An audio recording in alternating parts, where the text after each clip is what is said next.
But as we've moved into a more pure fiat world, there's not a lot of great reasons why the U.S. should be paying interest on something that it can create by constitutional authority, which is Congress has the authority to coin money, which during a number of Supreme Court rulings, actually during the 1860s, known as the legal tender cases, the Supreme Court asserted that Congress has the ability to essentially create US dollars.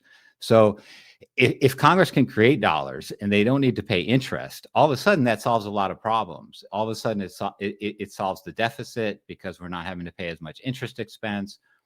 And what people are going to be worried about is what happened during those other fourth turnings with the greenback and the continental, which was eventually those currencies became worthless. They spun out of control.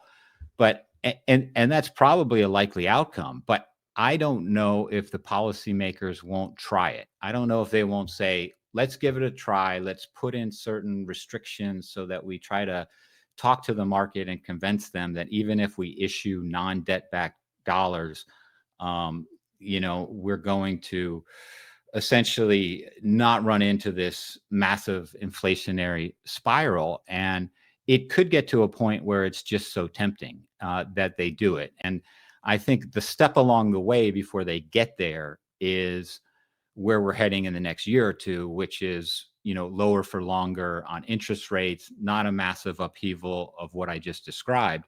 But I do think at a certain point down the road, it's very conceivable, maybe at the end of this decade, that there starts to be discussion about issuing non-debt backed US dollars. The last time we did that was in the 1860s.